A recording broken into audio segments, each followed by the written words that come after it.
Boom. Post Zero. Hello. One of the greatest shows on the internet. One of, not the best yet.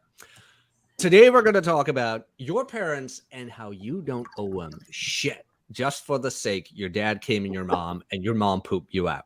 That alone is not enough to save you from prison. But first, gentlemen, how have we been? Just go ahead. Oh, I'm good. I've been drawn out of a podcast retirement, and this is my second day in a row. I feel like I've got a full-time job online again. Nice. But otherwise, good. I have a particular zeal for this subject. I had a biological parent try to re-enter my life and give me the same guilt trip that you're getting about your parents with regard to, well, you should be grateful that I was given life, and you need to honor your parents for whatever reason, whether it be moral or financial reasons. And I just thought that the reaction by the moral majority and the Christian community on Twitter was aptly stupid, based upon many factors. But I just want to see what everyone's general opinion is on the subject, including the younger generations, because I'm a child of boomers, so and Generation X, so I have a general apathy for everybody generationally around me other than my own. But otherwise, I just enjoy the subject of old people screwing up and watching them suffer. But other than that, everything's going great, and I'm just interested to hear what everybody has to say about this, and adding my 2 cents where I think it's appropriate. Yeah, thank you so much for making the time today, by the way. Really appreciate it. And it's been a while since you and I talked, so it's good to have you on today. Thank you. Okay, Gov. Whoa, there he is. Here I am. How have you been?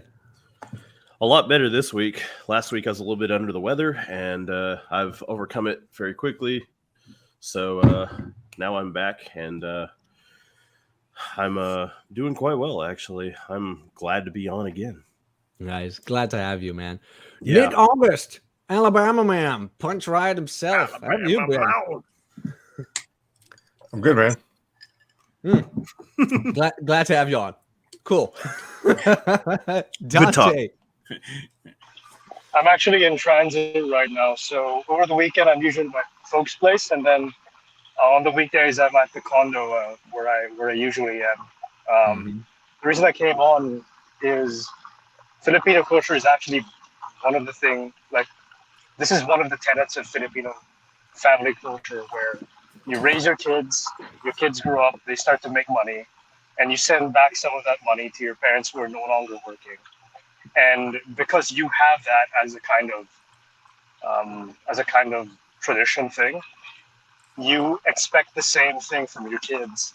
Fortunately, my parents never did impose that on me. They made a shit ton of money, so that I never have to have that happen for them again. And that's a good thing. The thing with me is, I'd like to do the same for possible kids that I may have in the future, so I will ask some questions. But at the same time, I think this topic in particular will go back to a lot of the basics of the stuff we usually talk about. A lot of the assertiveness will come into play. A lot of the covert contracts will come into play. And so I'm really excited to see how you apply those ideas to this in particular. So It should be awesome. Well, we're going to do our best. Glad you're here, man. For people wondering what we're talking about, the tweet in question was actually very simple. It was nothing more than this. Let's see. Very simple. Your parents' retirement is not your responsibility. I'm not saying you shouldn't retire your parents. I'm not saying you couldn't retire your parents. I'm not telling you anything other than your parents' retirement is not your responsibility. What you do with it is all up to you. Yet the comments I got was, first of all, I was a filthy fucking heathen. Let me check you on that one. We knew. That's one. I wasn't a man of faith. I didn't respect my parents. I was ungrateful. You name it, everything came out of the woodworks. And all I said was, look, your parents have agency. All I'm saying. Do with it what you want. And all I got was people in their parents' frame is all I could think of. It's like, I want to be a good boy. Daddy needs to love me. Mommy needs to love me. And I'm sitting here thinking, guys, what about mental point of origin? What have we learned? You know, it's like you're at home base again. You're at the first base again, where it's like you've learned nothing. Maybe with women, but not everybody else.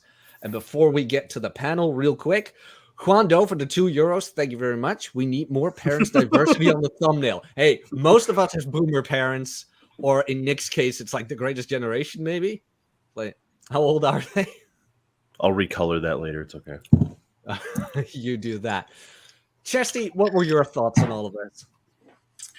Well, my thoughts first were, the Bible thumpers are always intriguing when they come out with it's right there in the commandments. You need to honor your mother and your father, regardless of what happens. And then everybody also harps on the story of the prodigal son. I always thought the other son got the shaft in that story, and it's entirely unfair. And the fact that the entire community is thrilled to see the guy who squandered his entire inheritance come crawling back to the family was always annoying to me.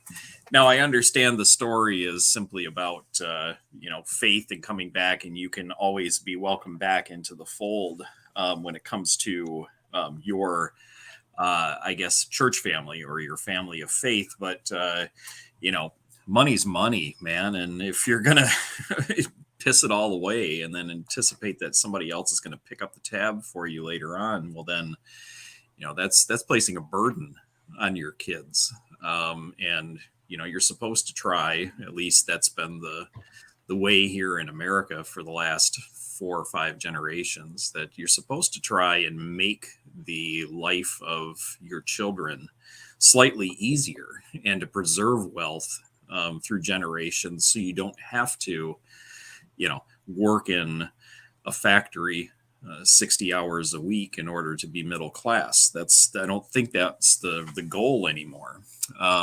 Like using my adopted parents as an example, my dad, he worked for General Motors when he was 20 until he was 55.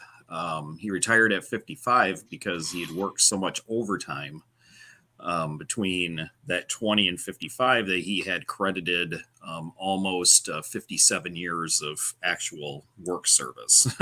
Wow. So I didn't see my dad much, a lot of weeks, during the boom years of the 80s and mid 80s through the early, late 80s.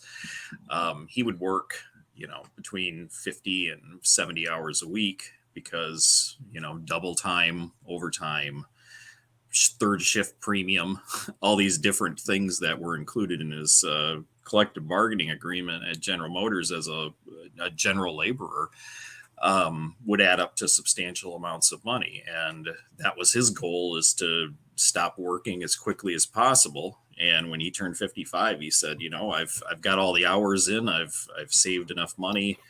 I have a full pension.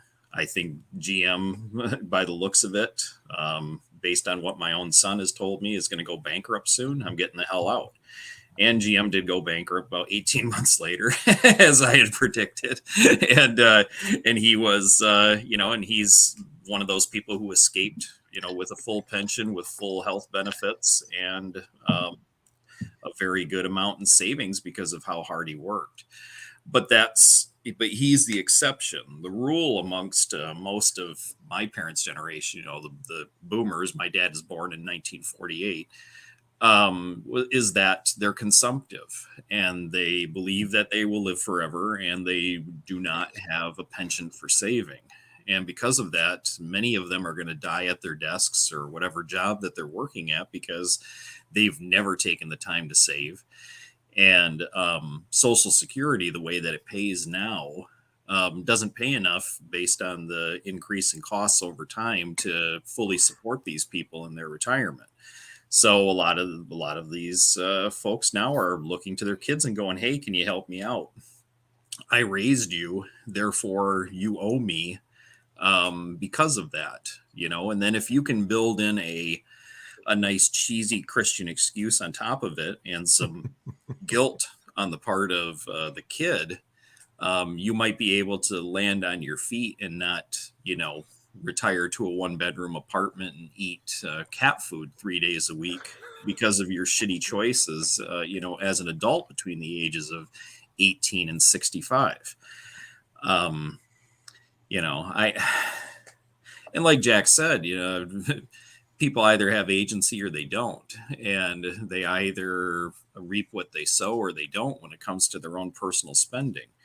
Now, some would argue that, a lot of these people's retirements took hits back in, 08 and now because the stock market hasn't, performed as well, or they started saving late or whatever. And to that, I say, fuck them. That's their own problem, and I don't necessarily feel that something that you might believe in on an individual basis, whether it be Christian or other morality when it comes to taking care of your parents in old age, should be applied society wide. I mean, the whole point of Social Security was to simply put a very broad but not comprehensive safety net up there, simply because we were seeing as early as the Great Depression here in the United States that older people and young people were disproportionately suffering during the hardest of times. That Ponzi scheme now doesn't look good in hindsight because not every generation of people is producing more kids like they did at the time. At the time that Social Security was put together and through most of its history, there were always more people putting in and contributing to the system than there were people who were taking from it and receiving benefits. And now, because of the reduction in number of children that people are having and the total reduction in human labor force over time, there aren't as many people who are paying into the system as there are people who are receiving benefits from it. So you've taken that pyramid and you've kind of flipped it on its head, and you're going to be asking more from less people to take care of a greater number who just literally lived their lives first as hippies and then yuppies, and now they're fucking broke. And that's not my fault. And that was the thing, because a lot of people threw like honor your parent or honor your mother and your father. It's like, look, don't I honor them by holding them, like giving them agency? I treat them as adults. That's if anything, I would consider that to be honorable. Like, I view you mature enough to know that you're gonna get older, that I have built up my own life, and that your life probably is not going to be as great as you get older, and that you need help, and that you need care, and that you can't work forever. Yeah, I mean, that makes perfect sense. But the problem is that people in the community that you're mentioning view the word honor basically as do whatever the fuck you're told by your parents. Mm-hmm. And that's where, being in the frame of your parent or being in the frame of your pastor comes into play, where you're essentially, you don't have full agency because you've accepted portions of a book in such a way that you're going to have to do certain things with your behavior based on the promise of heaven. And, if you believe in a better afterlife than a current life, you're going to adjust your behavior accordingly to try and meet the goal of heaven as opposed to, living a comfortable, reasonable existence here, knowing that this is actually here, and taking it on faith that there's something better waiting for you on the other side. And I'm not as confident in the existence of the other side as I am in, knowing my current existence. So there's a certain, combativeness between those who believe in the life of the world to come versus those who don't necessarily have to have that in order to be satisfied with the world as it is. And I'm of the, agnostic side, who basically says it doesn't matter to me if there's a heaven or hell. I just know that I can make my life here on earth better for myself and my family. I have a responsibility to myself to do that. I don't have a responsibility to a book or to God or to a priest or a pastor to make that happen. That's on me. And if I can do that myself, why should I need instruction, direction, or admonishment if the problem ever comes up regarding who needs to take care of who in their old age? Well, exactly. And like I mentioned, I didn't even say you shouldn't or couldn't do it. Like, let's say your parents were the greatest parents in the world and they did everything in their power to get you ready and whatever. And you're like, look, Mom, Dad, you help me out, whatever. I want to do this. Then go ahead. Just go ahead. I'm not saying you shouldn't. I'm just saying your parents relying on you to do it might not be the best goddamn strategy here. Quite a role reversal there, isn't it? You rely on them as children, and then suddenly they're your children whenever they get too old to be able to function anymore. I mean, I understand taking care of them just because you love them if you want to, if you didn't get raised by them in some abusive atmosphere or anything like that. But I guess I'm just glad I'm not in that kind of expectation. My parents were born in 1971, so had me at 17 years old. And so, it was always about basic survival, just trying to get through life and make it the best you could. My dad worked really hard to the point where I feel like if I can kick it off and become a success as I do, I would love to help him, especially him and my mom, though. I would love to help them retire at some point. But if I can't do it, it's not my obligation. I should be able to do it if I feel like I can, to show my appreciation and my love, but I can also do that in other manners. Retirement should be provided, I hate to say these days, especially with I guess, what generation would that be? 71, around that time frame, though, that, they get their retirement from their jobs. They can actually start, making their money from their jobs. They come out of retirement or they hit that age, and then they can have all the money that they need. They don't need me. They got the government now. Well, as the only European here, and I finally get to play that card, that's coming to bite them. Mm-hmm. It's coming. It's coming. It's like in France. They had all these protests where they raised the retirement age from 63 to 65, and people lost their shit. They've been raising the retirement age in the Netherlands for years. It's at 67 now. And I'm kind of like, look, don't you people see that nobody is coming to save you? You are waiting for an institution to tell you, now it's okay not to work anymore. It's like, why haven't you been saving up at least something? 10% of every paycheck, whatever, from whenever you started working. No, I'm just going to have kids and they will retire me. It's like, what the hell? And even you as a kid being like, oh no, my parents, they love me and blah, blah, blah. Why can't you see that isn't love, but usage? They're strong arming you. It's an emotional strong arm. Nick, go ahead.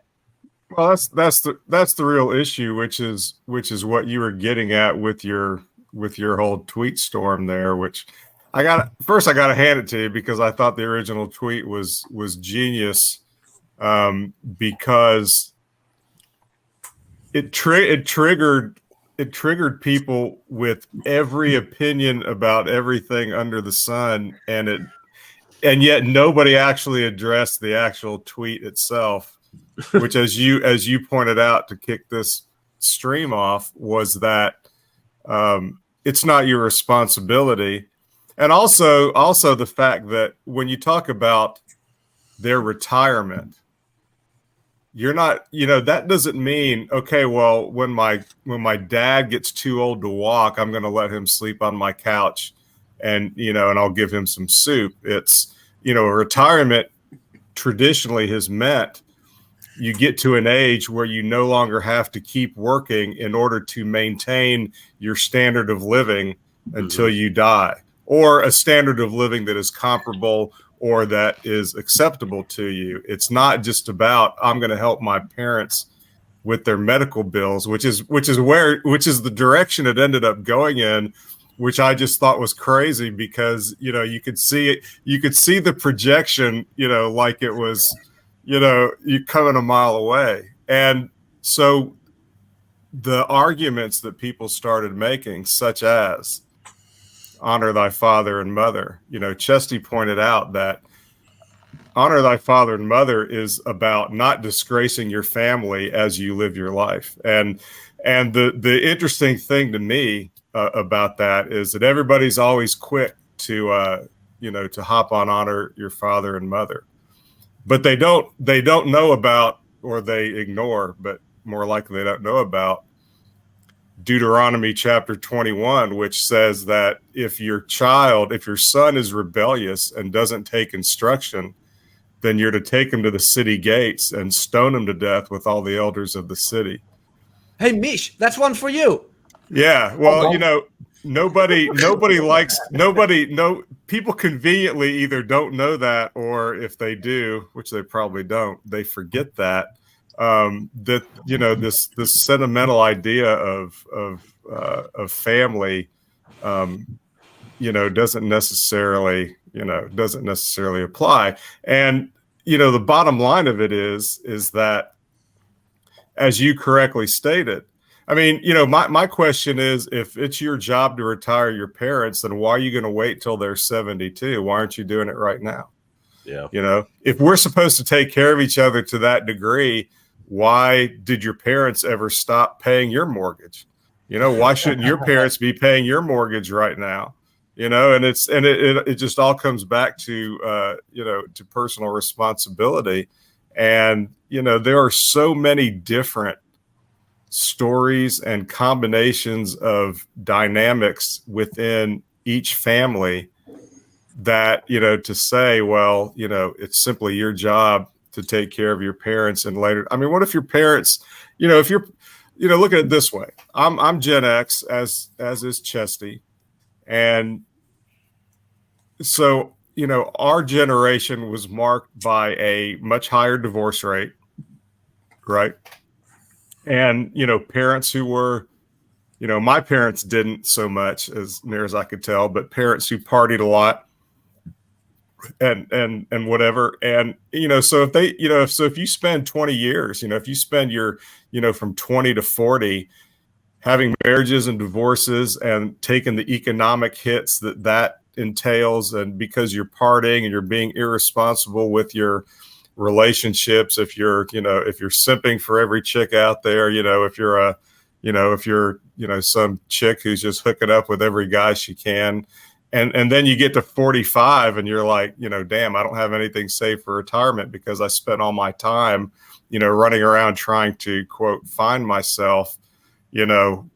Who owes you something for that? Who owes you a get out of jail free card for that? Because if a kid did that, if you flip it around, if from 18 to 38, if all I do is run around and party and expect my parents to pay my bills, people would say I was a irresponsible piece of shit. Your name would be Hassan Piker. That's right. That's right. So it's like, where is the agency, as you pointed out, Jack, and the responsibility, and it's, we get, my suspicion is that all these people that reacted so strongly against that tweet are people who have a lot of insecurity about themselves, have a lot of doubts about, themselves and their parents, and that you just brilliantly hit that nerve, dead center bullseye with a very simple statement that nobody took the way they should have, which we all knew they wouldn't, and you knew they wouldn't when you put it out there, which was I mean, it was his vasectomy tweet. That's exactly right. That's right. Can I say something, guys, from a Muslim point of view? Like the way I saw it, these guys have a covered contract because over here, people they think if they do well by their parents, their children will do the same for them when they fuck up and get old. So it's a covered contract by itself. Like literally, they think if they retire their parents or if they take care of them, their children will be there for them, which is, I don't know. Yeah, no, you're 100% right. They presume it's a given, and all I did with my tweet, where it's like, look, if you want to, you can, but it's not your responsibility. Like they are their own sovereign individual, because a lot of people brought up the health. It's like, oh, sorry, mom, for your broken hip and blah, blah, blah. Look, a broken hip can happen to everybody. Look, I wasn't talking about that, but take into consideration, let's say your mom is a goddamn chain smoker, and she had been warned by the doctor ever since she was 30. Look, if you're going to smoke a pack a day, you're going to get lung cancer. And all of a sudden, at 50, surprise, you're going to get lung cancer. And she's like, well, you know what? I have a son. You pay for my chemo. It's like, excuse you? Didn't the doctor tell you not to do it? Like, the appeal to emotion that's happening there, the blatant manipulation of, well, you're my kid, and just because I didn't listen to the doctor, you're going to pay for it by you being my son. It's the only argument. Yeah, and people confuse it, honestly, between having a good parent who actually went above and beyond and took care of you as a child and even as an adult.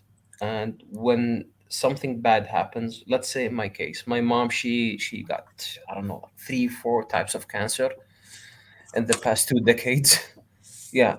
And she never smoked, she never drank alcohol, like she never did anything. She was always taking care of her, but shit happened. Like as far as I remember, this woman has been good to me all throughout my life. So why shouldn't I help her? Will I throw her in the streets? No, I wouldn't do that. But yeah, I totally agree with you. If somebody's being stupid, just let them be stupid, even if they're your parent. I'm sorry. Well, yeah, well, I'm gonna get smoked for this. Well, no, it sounds very blunt, but like as we had to learn the hard way, like, your parents do too. It's like we talk about a lot about like intersexual dynamics, how women can manipulate you, things like that. Think back about like The Manipulated Man by Esther Villar and things like that. But parents do a lot of that too. And say whatever you want about Molyneux. I know not everybody likes him, but he had great podcasts on that, how parents strong arm their kids back to the plantation, in all honesty. I don't have a better way of phrasing it. Go ahead, Dante. Jack, I think we had a private conversation about this, not necessarily in terms of money, but in terms of health. Yes. I think one of the concerns I had was one of my parents was starting to eat food that wasn't good for him and starting to get less exercise.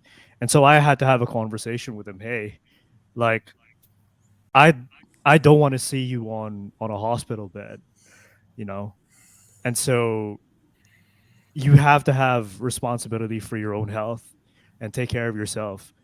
I don't want to be the one to pay the medical bills at the end of your death either. It's not fun. And I think you had to have a similar conversation with your dad as well. Oh yeah. But yeah, I did. Yeah. And so it wasn't fun. Yeah. It's one of those things where whether it's money or health, or like whether it's money, health, social circles, things like finances. Or finances, yeah. A lot of the stuff that our parents as individuals have to deal with can only be dealt with themselves. Like I can't physically feed my dad the food he eats every day. I just can't. He has to do it by himself, and that's the reality of it. And in the same manner, like, it's going to be my life, right? When I do my thing, I pay my own rent now. I make my own food. My dad's not always going to be there. He's going to be dead long before I do. So I don't see the exchange that has to happen where for a part of his life, I have to take care of him when he was fully capable of taking care of himself long before I did. Well, I was. Look at it. You can also look at it. Even people who say that, well, you can't. Because somebody in Jack's thread made this comment was that, well, you can't predict a catastrophic illness or a genetic illness or something like that may or may not have anything to do with lifestyle. But speaking as one of the two guys here, I think, who has kids, at least that we know of, is that I don't know what you young guys have done, how much illegitimate seed you spilled in the world, but Mish, but looking at you. But I'm not gonna say anything. I'm gonna go through the OJ style. None that I know of. But here's the thing. I mean, I'm 56. I'm, for all practical purposes, I'm retired. I still work and do consulting and stuff like that, but it's not something that, I do on a full-time basis or that I have to do necessarily. But, if I get hit with, but it's my job to be prepared for whatever is coming down the road, not simply, live in the moment financially. Right. And so, so I've been preparing for that for decades now. And, if I get some kind of catastrophic illness that even none of that covers, I don't expect my children to take any sort of financial hit for that whatsoever. In fact, if they wanted to, I would tell them, no, I've lived my life. And I talk about this on Let 'Em Burn all the time. At my age, I've raised my kids, I've done my shit, I'm ready to die. Now I hope I don't anytime soon. We do.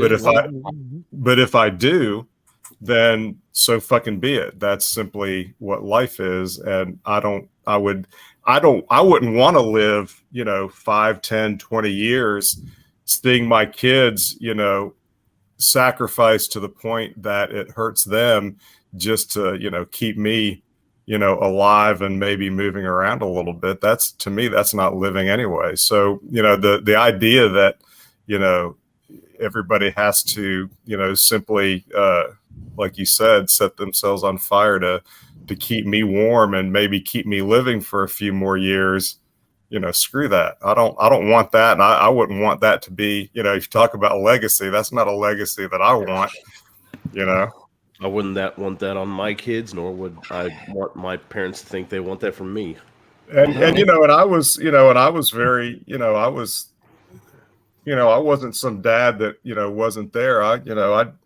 I did the whole, trad dad package, right down the line until they graduated high school. And, and I've helped them off and on since then, not so much financially, because I made it pretty clear to them. And this is part of the reason why that, if they had some sort of, specific goal, like a college degree or something they wanted to work toward, and I supported it, then, I would help them get there. If they just wanted to go out and figure it on themselves, that's fine. But if they're going to figure it all out for themselves, then that's what they're going to do. And they're going to financially support themselves while they are doing it.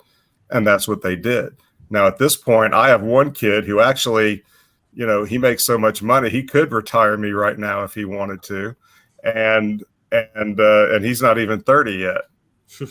Damn. Now we'll see if he can hold on to it. That's the other question. I wouldn't want to be retired by him, because, being still fairly young, he could fuck it all up tomorrow. And then, that I'd be working as a greeter at Walmart or whatever. But, that's kind of the point. Your essential point is we all have agency, and, there's no point in simping for your parents any more than there's a point in simping for a woman and just being their plow horse. And then, it goes back, like I mentioned earlier, to everybody's family circumstances. If my parents needed help and I were in a position to help them, I would, simply because, they did all right by me. So, we don't have a a bruised relationship or anything like that. But at the same time, I was never, I was never intending to, nor did I just say, okay, well, at some point when it's time for them to retire, I'm just going to retire them, at some random age because I want to or they expect me to. That's never been part of the deal. I could just imagine your son being, "Hey, Dad, I can retire you. The fuck you are, you little shit."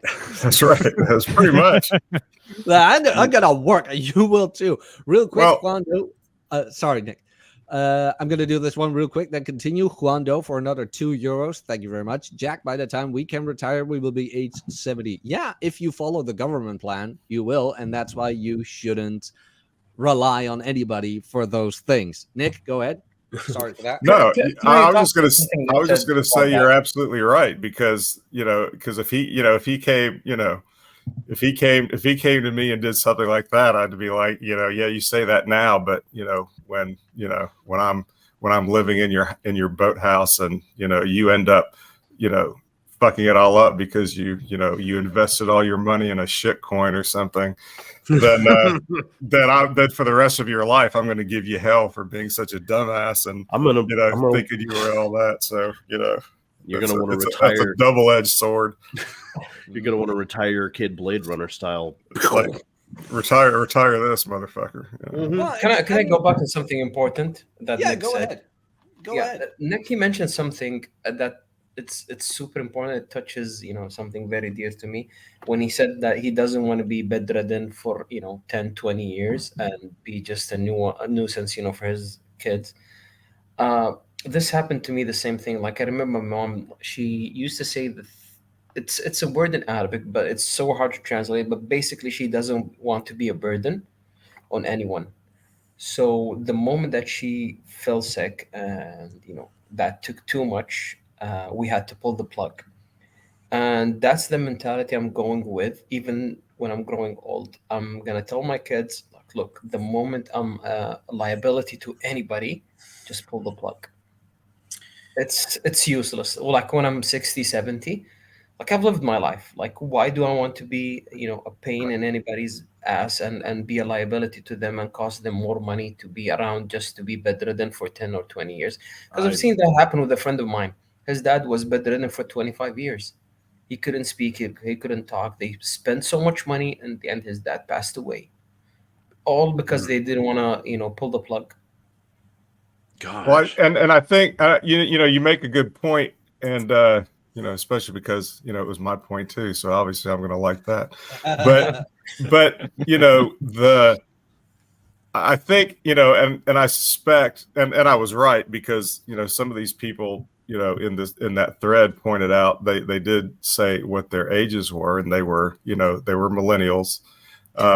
And I there's something I've noticed with the millennial generation is that they're way more emotionally driven, I think, in their thinking and decision making as a whole. Not everybody, but I've got kids who are millennials, early Zoomers, whatever, and I've seen this amongst them and their friends and everybody else too, and they tend to have this, so when they're talking about their parents, and all this other kind of stuff, they don't really seem to have an appreciation for the fact that you can do all the nice things that you want to do, but we're all going to die anyway.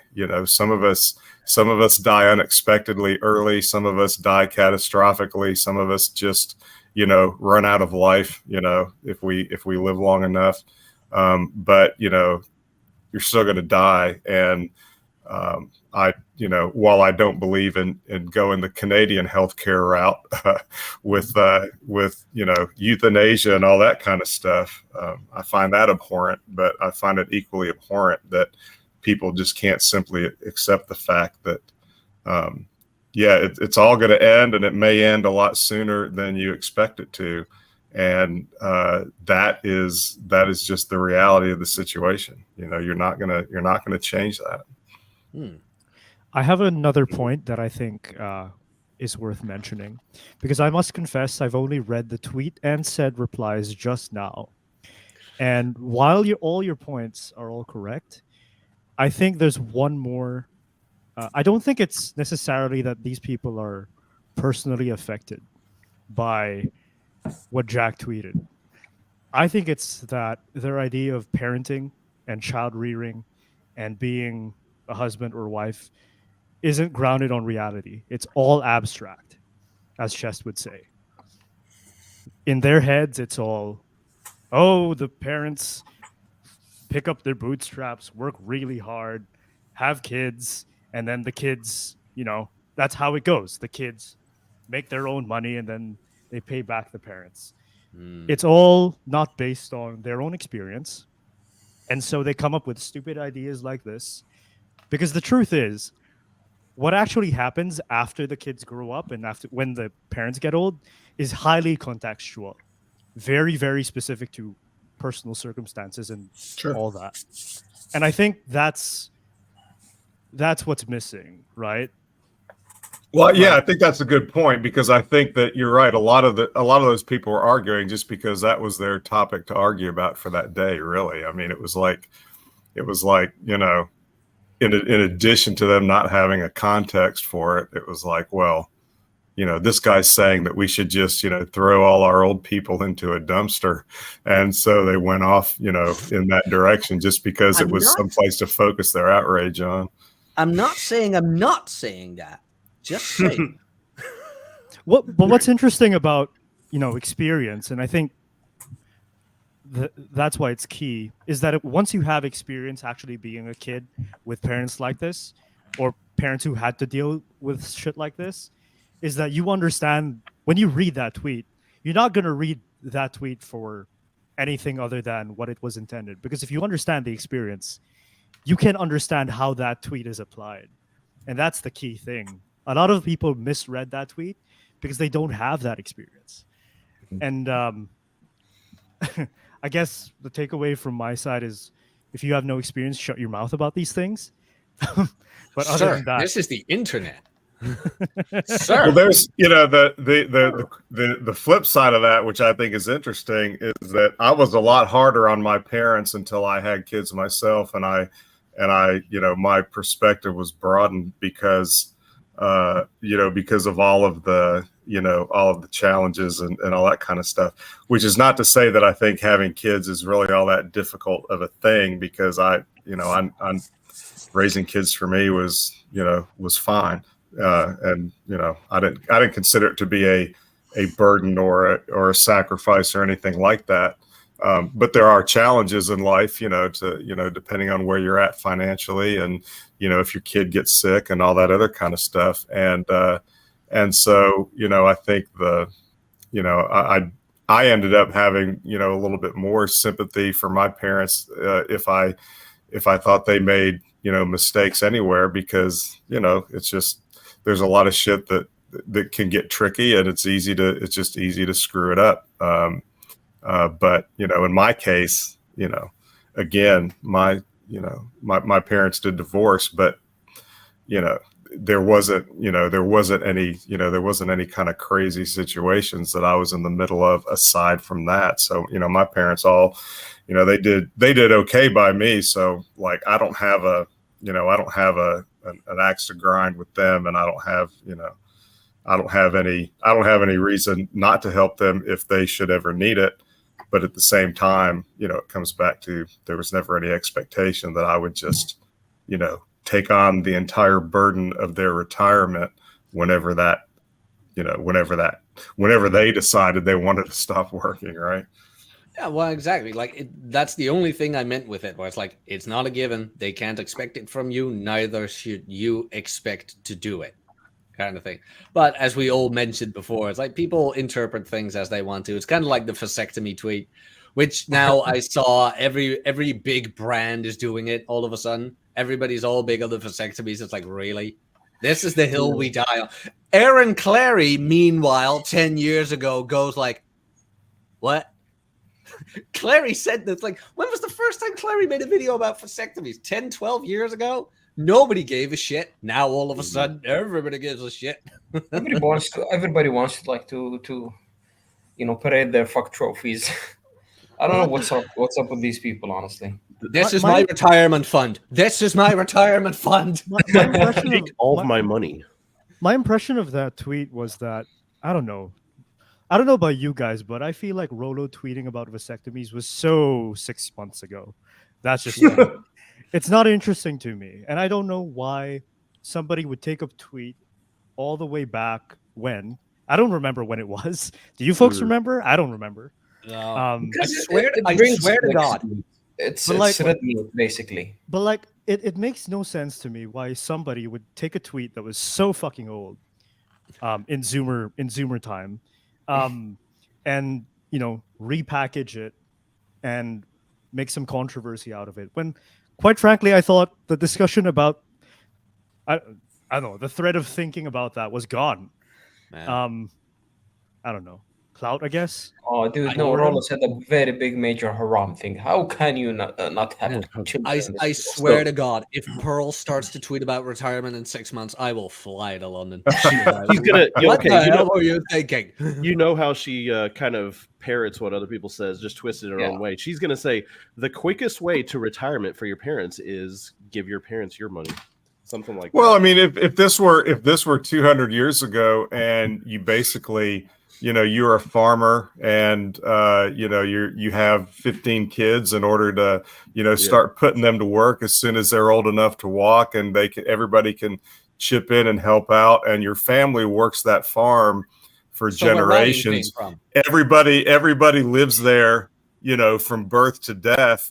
Then you're going to be taking care of your parents, entire retirement, because you're all bound up together like that. That's just going to happen. But if you're, this is not, unless that's the way you're living now, I would say in that case there is an obligation, because you can't, if you're living on this farm and in this house or on this property that your family has maintained for generations, and your parents hit 60 and you say, all right, if you can't plow anymore, you're out. Yeah, that would be a problem. That would be a big problem. A lot of the trad life scripts, I notice, stems a lot from the context being poverty. The reason why my family and my grandparents and parents, lived in extended families was because everybody was poor. There were no jobs apart from, working the farm or working at the jewelry shop, being a jeweler, working at the church. Know you were Jewish. Sorry, I had to go there. But and there goes the monetization. But once you understand that the economic circumstances have changed, and because the economic circumstances have changed, people have more autonomy, relatively more autonomy than most people do back then. And that means that instead of extended families, we can now have more nuclear families, and nuclear families at an earlier time.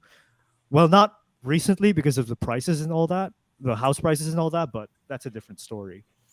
Well, yeah, that's a good point. I'm one who, I still shade toward the trad side a little bit. And if society functioned with more families being together for a longer period of time, more, daughters living with their families until they got married, things like that. Personally, I do think that's better, in general, but that's just not realistic, Right. So there are social stuff. There are social and, for lack of a better word, psychological things that we lose when we don't have an extended family. But then it's like people will have the urge to be autonomous, whether you like it or not. And how you deal with that is going to be, something you're going to have to deal with anyway. It was really hard when I moved out of my parents' place because I took them by surprise. They expected me to stay until I got married, and I broke the life script. So that was hard for them to swallow, but eventually they did. They came around because they understand that, hey, it's his life. He's going to make his own decisions, and I can't do anything about it. Yeah, pretty much. Yeah. Pretty much. So, what I would like to do, since we're kind of all of in agreement here, and like Dante is afraid to get kicked off the podcast, so he wouldn't dare to disagree with me. So, but what I would like to do is, since we're kind of all in the same boat here, what could we advise guys who might want to have kids or have kids and are kind of like, look, I don't want to be a burden to my kids when I get older. What can I do to make my old age as easy for them as possible? For me, that would be just a very conservative advice of, look, every time you get a paycheck, pay yourself first. If you want, get a broker, things like that. I am not a financial advisor. I can only tell you what I'm doing. I'm very conservative with like index funds and things like that. And just use the compound effect. That's what I do. Like, save stuff for a rainy day. Like with health insurance in the Netherlands, it might be different than globally. Probably is. But here you pay a certain amount per month, and then you can decide they call it your own risk, like the personal risk payment, which for me is a certain amount. And I just make sure I always have that amount, where it's like, look, you pay this amount yourself if something happens to you medically, and the rest is insured. So I just make sure I have that amount ready. Those are the things I do. So panel, go ahead. Chest? Well, first thing is I would recommend that you get health insurance as an older person and continue to have it all the way as long as necessary until you reach such an age that you can take advantage of your government program if there ever is one. From personal experience, we're talking about, what does a catastrophic illness cost people? Generally, people spend or lose, or however you want to look at it, approximately 2/3 of their net worth in the last 2 years of their life. And the reason is it all goes into medical costs.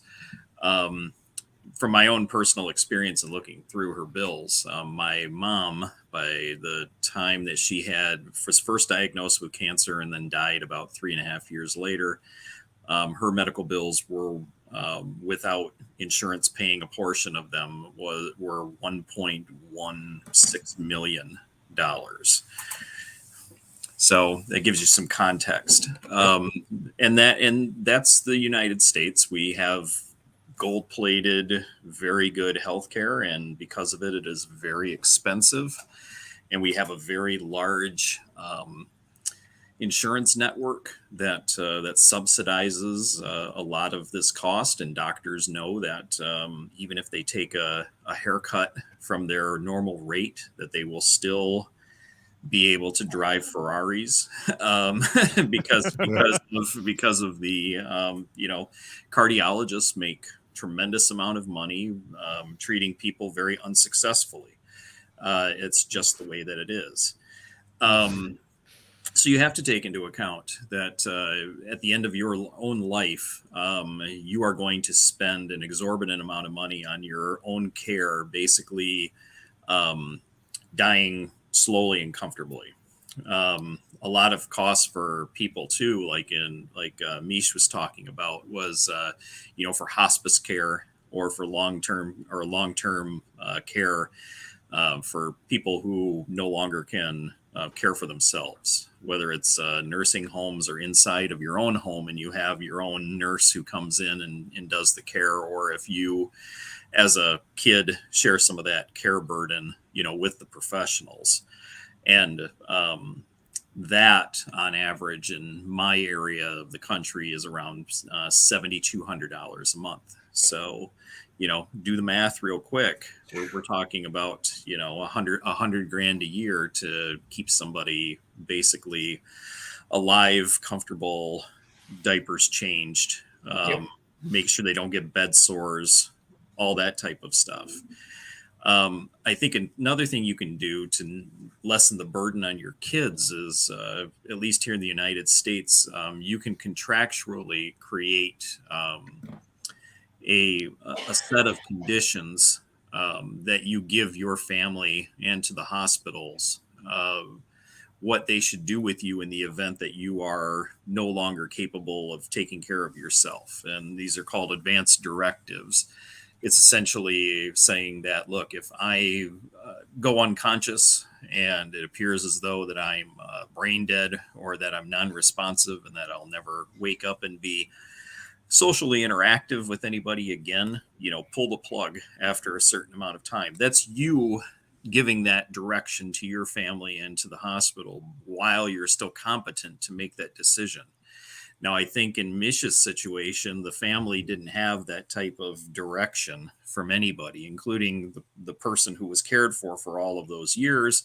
And they simply had such an emotional attachment to the patriarch or whoever this person was, that they made the decision on their own to continue to support the healthcare. And because of that, you have a responsibility, I think, as a person who is getting older, to your kids, to unburden them in such a way that you allow them to live their life and raise their kids without the catastrophic cost, both financially and emotionally, that it would take to take care of that person for such a long time. And, it's sad. But it's humane, in my opinion. I don't see the rationale in keeping someone alive for your own, because of your own inability to let go of someone who isn't there emotionally, mentally, or socially any longer. I've always looked at it kind of as, well, this is this person's vessel. And, if they're no longer able to interact with you, all you're doing now is prolonging their pain and their ability to, simply let go of life, and, whatever takes place after that takes place after that. And, that's the reality of it. It's expensive as hell at the end of life. And the best way to deal with that is for you to make a lot of fucking money first, if at all possible, so that other people around you aren't being made responsible to try and get you the necessary care that's available. Yeah, that's 100%. And, that goes back to, not throwing away your 20s and 30s on, simply partying and finding yourself and just kicking the can down the road and assuming that, somebody's going to pay your freight when either the consequences of that lifestyle or, something genetic or something that comes out of the blue that's catastrophic, nails you financially on healthcare. And then the tough part, like he mentioned, is having, first of all, it's, you got to get over that hurdle of accepting it yourself, and start making it real. Like, yeah, I am, I'm going to die, what do I want to have happen then, which is something that a lot of people don't want to think about at all. I can tell you from experience, it's something that, very often your kids don't want to think about at all either, because when I've tried to have these conversations with my kids, it's difficult, particularly for one of them, to even have the conversation. And so, I recommend getting this stuff set up, and then very slowly over time, introducing little bits with your kids, particularly if they have a hard time just handling it all at once, because, you got a kid in their 20s who, if you're particularly close, they don't want to think about that. They don't want to think about it at all. And for them, when you're in your 20s, death is like, making out with Megan Fox or something. It's just something that's not ever going to happen. Or Hulk Hogan. Or whatever, yeah. Shoes. Lay one on me, brother. So nailing the, and if I'm gonna use the return tag word for anything, it's gonna be one thing that people were particularly cognizant of in past generations was the need for resources, the need to prepare for the future, and the need to have everything set up so that your resources passed from one generation to another to preserve generational wealth, like Chesty said, early on to kick this off.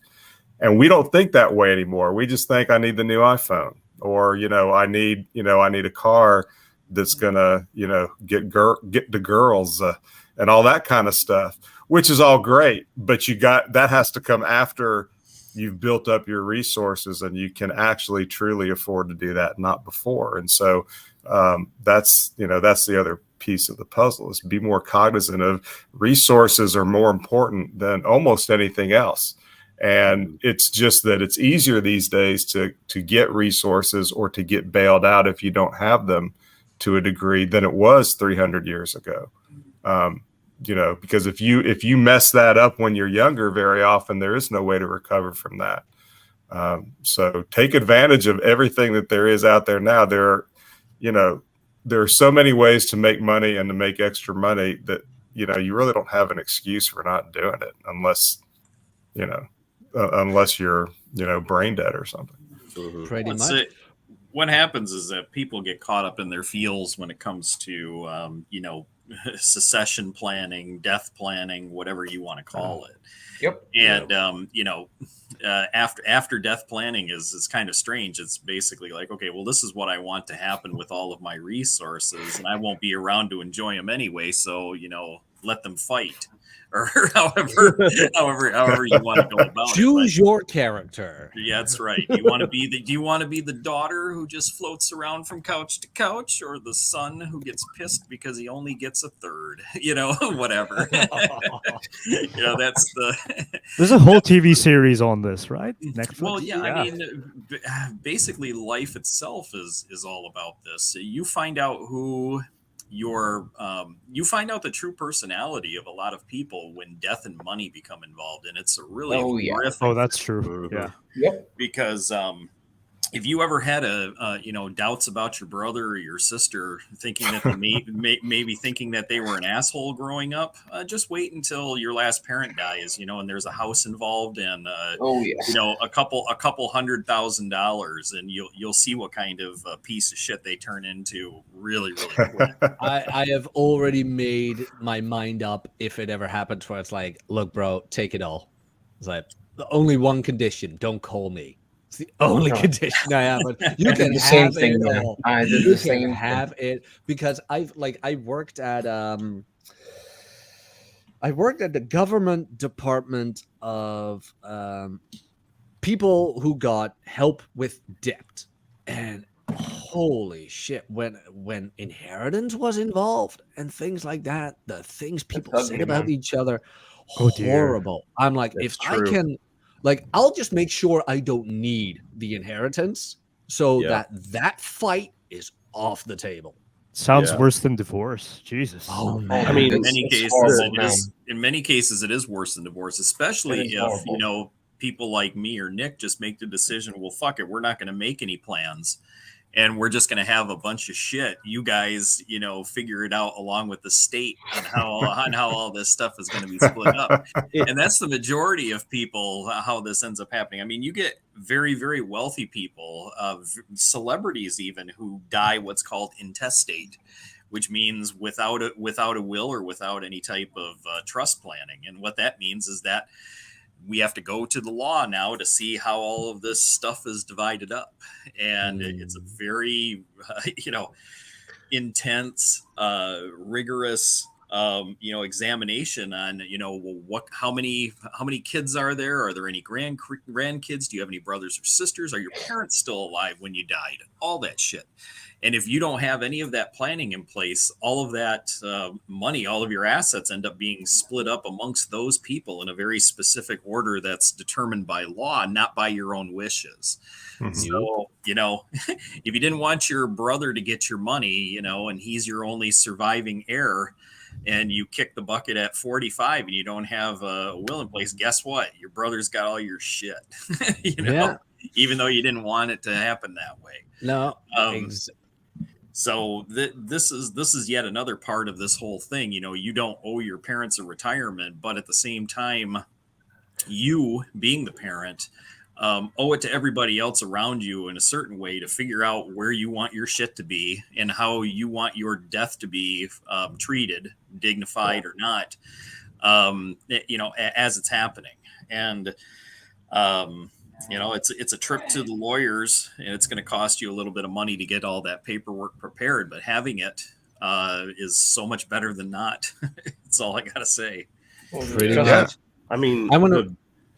I was just I'm going to going to say, read this. yeah, go for it. Read that. Yeah. After that, Gov, you can have it, man. You've been quiet. Oh yeah, it's fine. Okay, that's enough out of you. Mhm. Glenn Lawrence Oh. for the $4.99, 1 cent short of a heartfelt. The day I can't wipe my butt is the day I take my motorcycle for a ride and go out like Jax Teller from SOA. I don't know exactly who that is. Probably a Gen X thing. No, But it it's a sounds pretty character cool. from a show Sons of called Anarchy. Sons of Anarchy. Oh, It's a Sons of motorcycle Anarchy. gang Yeah. movie or motorcycle gang series where he basically ends himself on his dude. own bike. Jack, the Arabian guy knows Sons of Anarchy. No, Yeah, it's no, it's a I show know called Sons Son of a- Anarchy. I didn't know the short version, the SOA. He, or the he only one. basically rode his motorcycle at speed into an 18-wheeler coming in the opposite direction. Oh shit. Okay. Yeah, That's death cool. by vaporization. Yeah, Hardcore, I mean, bro, hardcore. It's Yeah. functional. But Gov, you wanted to mention. Go ahead. Oh no, I was just gonna say all these points being made about how if you don't want to become a burden to your children or anything like that is, I mean, it just comes to one simple statement: be prepared, and that's for anything in life, really. You just got to be ready for yourself, and you really got to do everything for yourself before you can do anything for anybody else, whether that's your parents or your children. And I mean, your children would come, I would say, before your parents because they're gonna likely outlive your parents. And I would say focus on yourself and your family, and then like your wife, kids, you know, girlfriend, whatever, and then your parents they should know what to do by at this point. And if not, then you know they weren't prepared. So if anything, that's a learning lesson right there to, like I said, simple statement, be prepared. And that's always a good statement to apply in all aspects of life. No, pretty much. Like the only thing I would add, and typical coming from my corner, but it's like just take care of your fucking health. Yep. I mean, if you want to make it easy on people in like when you're older, take care of your health today. Or at least have a health insurance and a retirement fund to support yourself. Like that. Yeah, that no, happened to that my too. parents. Yeah, they had an insurance and they had the retirement fund, you know. So when they passed away, it wasn't as hard financially like it would be if they didn't have it.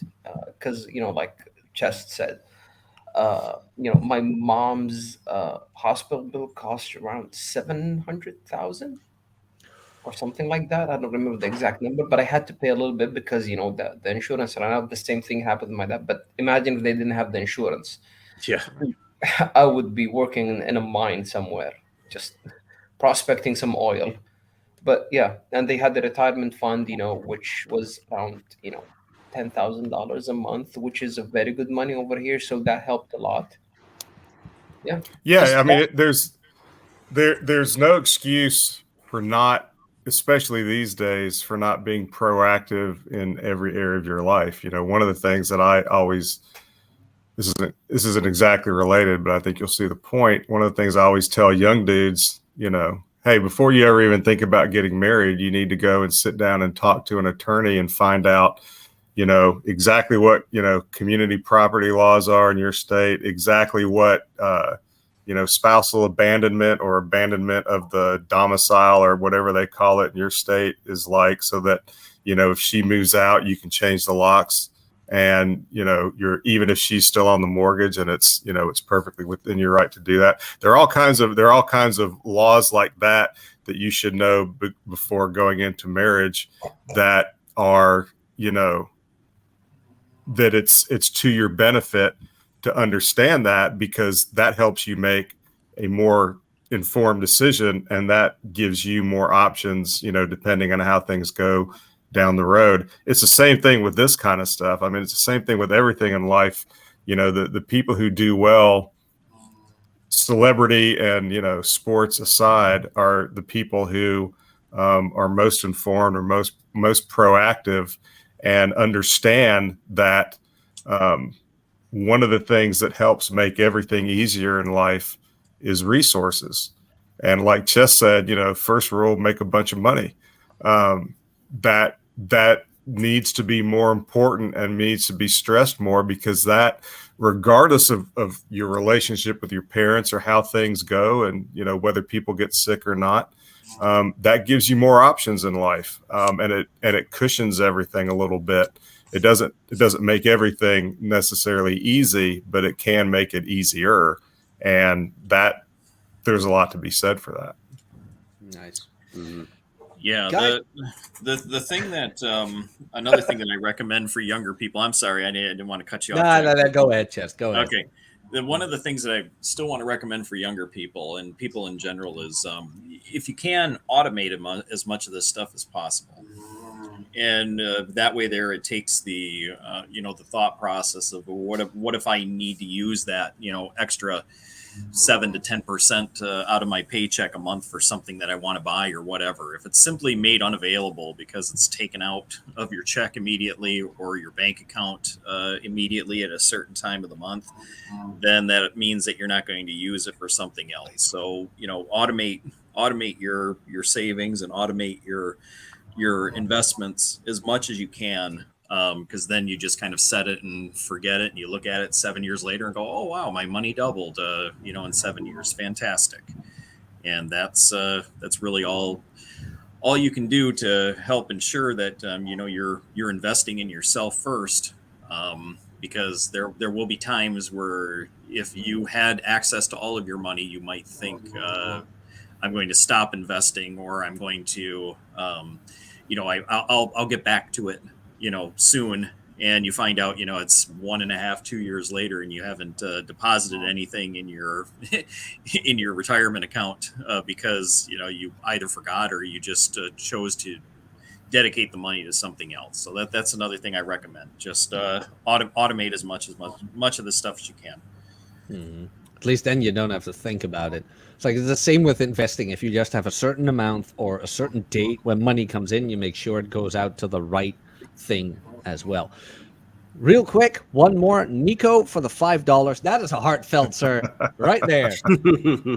Speaking of money, It's Celsius, though. It's perfect. heard anything from Celsius since that last thing about the vote from the creditors? Whose cow is that? Yeah, exactly. What is that cow? Anyway, Niche. Inheritance. yeah. I got my inheritance.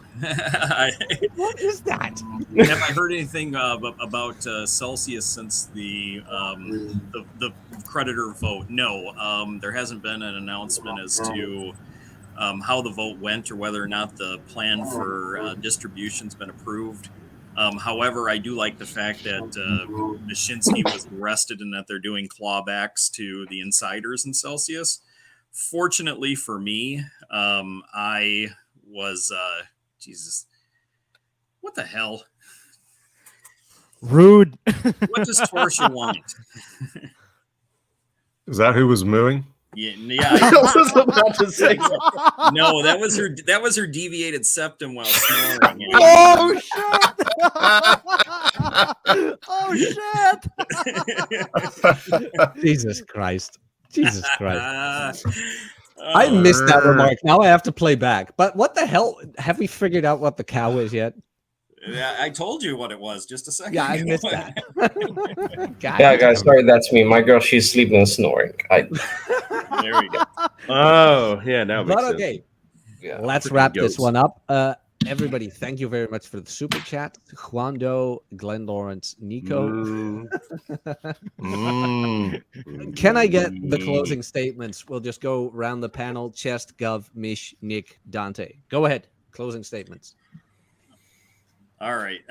My closing statement is if you don't have a big enough Coke budget, Jack, I suggest pulling the plug immediately. Nice. funny.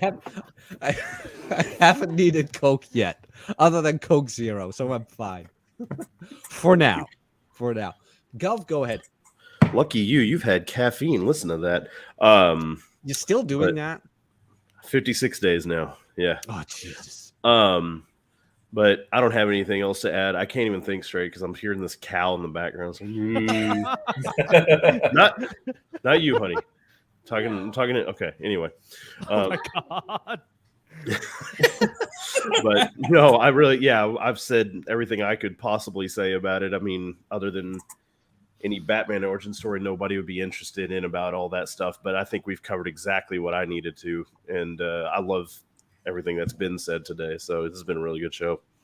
Nice. Glad you came on. Nish? Yeah, me too. Yeah, I don't know, dude. Like, have a retirement fund, have an insurance. Don't make everybody's life a living hell when you're old. Yep. Pretty much. Nick? Just remember this: everyone's grandma undressed for sailors. The implications and consequences of that tell you all you need to know. All you need to know. How do you think she retired? Dante? Stop following people on the internet because they don't know what's good for you. They don't know what you're dealing with. Yeah, and you'll be fine. We'll all be fine. It'll be fine. I'm being groomed on the street. You're being Except groomed on he's not camera. going to be fine. She took your sunglasses off. Oh no. This woman. Guys, thank you very much for watching. Thank you very much for being here. Hit the like button. Excuse me. Subscribe if you haven't. Everybody, thank you for the super chat. And Oh, we'll see you no. next time. Cheers. Ladies. What a revolting display. Oh, dude.